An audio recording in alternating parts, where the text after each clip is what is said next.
Ya, jadi ketika saya kuliah, itu ada beberapa hal yang membuat saya ingin melanjutkan studi ke Eropa. Ini bukan perjalanan yang mudah ya mendapatkan beasiswa. Sambil mengerjakan skripsi, saya juga mencari informasi. Di mana ada kemauan, di situ ada jalan. Ketika kita ada kemauan, kita bisa mencari informasi itu sendiri, entah lewat googling, entah bertanya-tanya atau cari video seperti ini di forum-forum dan banyak hal lain. Di bidang eksak, terutama fisika yang menjadi momok orang saat itu, memang kuliahnya itu saya akui susah. Nah, jadi untuk lulus itu pun susah.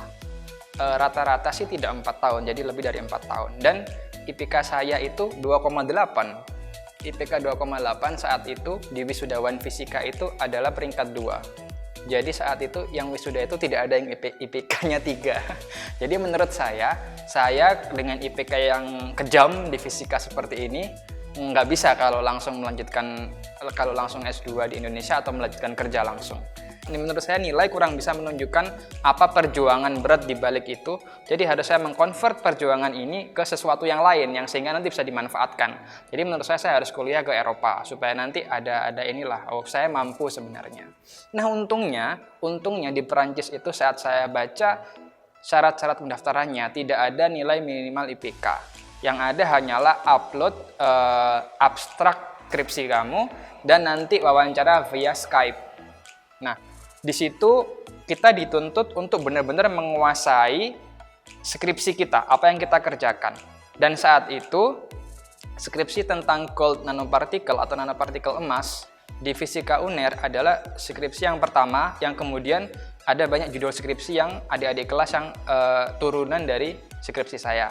Dan komentarnya juri di Perancis saat itu bilang, skripsimu itu sudah di atas rata-rata anak S1 begitulah. Jadi faktor yang membuat saya diterima adalah apa yang saya kerjakan dalam skripsi itu. Jadi alhamdulillah menurut saya mereka juri di Perancis sana bisa menilai orang dari kapasitasnya, diberi kesempatan menerangkan apa yang dia kerjakan bukan dengan yang tertulis dalam angka IPK itu. Itu yang saya suka. Oke, tadi saya udah jelasin kenapa sih saya sangat bersemangat untuk melanjutkan studi di Eropa, terutama Perancis. Nah, sekarang saya akan cerita bagaimana sih cara untuk mendapatkan beasiswa ke sana? Nah, pasti banyak yang penasaran kan? Apalagi saya ini, seperti yang saya ceritakan tadi, IPK tidak 3, kuliah molor, dan mungkin bisa dibilang salah jurusan karena baru suka fisika di kelas 3 SMA, kelas 1-2-nya adalah nilai yang paling jelek gitu kan. Oke, jadi tidak ada salah jurusan. Kalaupun ada salah jurusan, berbahagialah karena kita ini adalah mayoritas. Saya kapan hari lihat running text di bawah TV itu ada 80 sekian persen atau 90 bahkan ya. Pokoknya sangat tinggi sekali orang yang ketika diwawancarai merasa dia itu salah jurusan. Merasa seharusnya bahwa saya kuliah bukan di jurusan yang sedang dijalani. Ya, jadi ya kita ini mayoritas. Jadi menurut saya bukan satu hal yang salah gitu loh. Itu baik-baik saja. Yang ada sebenarnya bukan salah jurusan. Belum menemukan potensi dalam diri kita. Itu bukan salah jurusan sih. Oke. Lanjut, bagaimana orang seperti saya bisa dapat beasiswa ke Perancis? Pertama, pemilihan jurusan harus yang menurut teman-teman itu punya banyak kesamaan. Dengan itu, chance untuk diterima akan makin besar. Kedua, pemilihan negara. Kalau di negara yang natifnya bahasa Inggris, itu syarat TOEFL atau IELTS akan sangat tinggi. Jadi saya mencoba cari di negara yang tidak native English. Kita perlu belajar bahasa Perancis, tapi tidak ada syarat minimal bahasa Perancis karena aku ambil kelas yang internasional.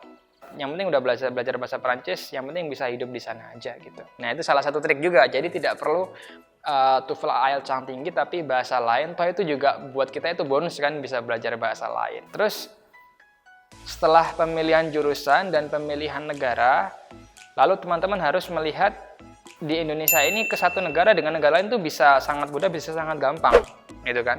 Dan misalnya di Perancis itu saat itu termasuk relatif mudah karena saat ini juga mudah karena kita bisa datang saja ke kampus France, kampus FRANCE, kampus France itu mereka memang bertugas untuk ngepromote pendidikan di Perancis ke Indonesia. Jadi mereka akan sangat membantu.